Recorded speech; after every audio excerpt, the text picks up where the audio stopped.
नमस्कार. कोल्हापूर जिल्ह्यातील आमचा भुदरगड तालुका तसा दुर्गम म्हटला तरी देखील अनेक विविध खेड्यापाड्यांनी नटलेला आणि वाड्या वस्त्यांनी सजलेला आहे बरं का. असाच एका वाड्यावरती जेव्हा नवीन क्षयरुग्णाचं निदान होते त्यावेळेला आरोग्य पथक ज्या वेळेला गृहभेटीस जाते त्यावेळची ही कथा. आता आणि कुणाला घेऊन आली ग बया. रामराम माऊली, तब्येत आहे का बरी? नाही. काय करायचं, दिस नाही रात नाही, नुसता खोकाय लागलाय. आणि तवर ही आशाबाई येऊन सांगून गेले की तुमच्या म्हाताऱ्याला टीबी न धरलाय. कसला आणि घराला कलंक लागलाय काय माहिती.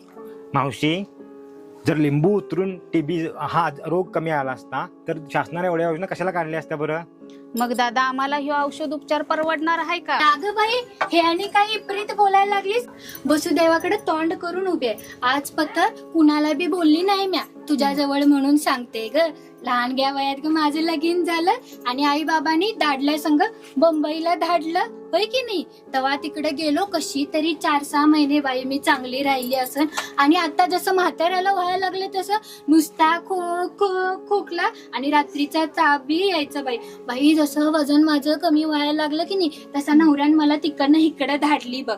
इकडे धाडली आणि काय सांगू तुला, ह्यो दवाखाना तो दवाखाना, असला डॉक्टर तसला डॉक्टर. समज ग बाई मी ना करून बघितलं. तू जसं करायला लागलीस आता लिंबू ते सगळं मी बी करून बघितलं, तरी बी काय एवढासा सुद्धा फरक पडला नाही बाई. अशीच ग एका दिवस इथंच दाराला बसलो तो बघ. आणि ही लक्ष्मी सारखी ही आशाताई आली. जगायला होऊ देत नाही तर मरायला होऊ दे म्हणून समज बाई मी हिला सांगून टाकलं. दुसऱ्या दिवशी सकाळी आली आणि मला खालच्या दवाखान्यात आमच्या ते काय म्हणतात ते कसलं केंद्र ग, ते कसलं हो केंद्र, हा तिथं बाई मला सगळ्या घेऊन गेली. तिथं माझ्या छातीचा फोटो काढला, रक्ताची तपासणी केली आणि ती बडक्याची तपासणी बी केली. खरं ग तिथं मला सांगितलं की मला टीबी झालाय.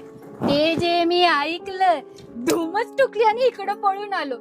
खरं काय दुसऱ्या दिवशी ही परत आली की ह्या समध्यासनी घेऊन आली आणि घरातच सांगितलं बाई मला असा टीबी झालाय म्हणून. ते जे माझ्या सासू सासऱ्यानं ऐकलं आणि डोक्याला हात जे धरून बसलीत, मला म्हणाली कसला ग बाई घराला कलंक लावलीस, माझ्या जवळ कोण येणार, हातच केलेलं आण बी कोण खाय, ह्या बारक्याला बी जवळ माझ्या धाडणात की ग.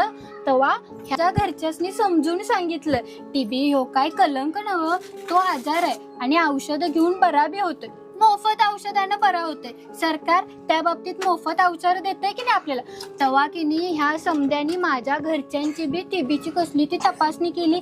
पण एक मात्र ग देव देणं, माझ्या घरच्यांची बाकी सगळ्यांची ते रिपोर्ट कसलं म्हणतात ते चांगलं आलं. आणि तिथनं पुढं बाई माझ्या घरच्यांनी सगळ्यांनी ऐकलं आणि मी कसला तो 6 महिन्याचं ते दवा औषध घ्यायला चालू केली. औषध मीनं 2-3च महिने घेतली आणि अशी ठणठणीत झालो म्हणून सांगतो की नाही.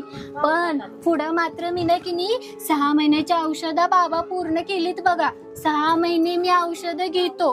त्या औषध घेत असतानाच की नाही सरकार मला माझ्या खात्यावरती दर महिन्याला 1000 रुपये धाडत.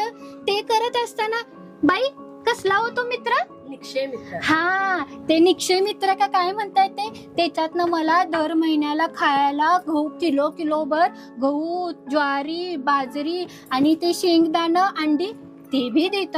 मी म्हणून तुला सांगतोय बघ, म्हाताऱ्याचं काय बी असू देत, खरं 6 महिने आपण तो उपचार घेऊया आणि म्हाताऱ्याला आपल्या ठणठणीत करून घेऊया. अगं बया तुझ्याकडे बघून वाटत बी नाही तुला टीबी झाला असेल. म्हणजे टीबी हो काय कलंक नव. बरोबर ग बया बरोबर. ह्या समध्याने बी मला शबूत दिला. माझ्या आजाराविषयी ह्या कानाचं त्या कानाला कुणाला बी कळणार नाही. सांगतो ऐका, माझ्या सरकारचा आपल्या सरकारचा उपक्रम लई भारी डॉट्स. याच उपचारानं बरी झाली दुनिया यात. आता बाई सांगतो ऐक, अंधश्रद्धेच्या नादी लागू नका. आता पूर्ण उपचार घेऊन बरे व्हा. आता आपण सर्वजण मिळून टीबी रुग्णाशी संवेदनशील वागूया, भेदभाव टाळूया, घरच्यांचं योग्य समुपदेशन करून उपचाराने टीबीचा कलंक दूर करूया. टीबी हारेगा, देश जितेगा. टीबी हारेगा.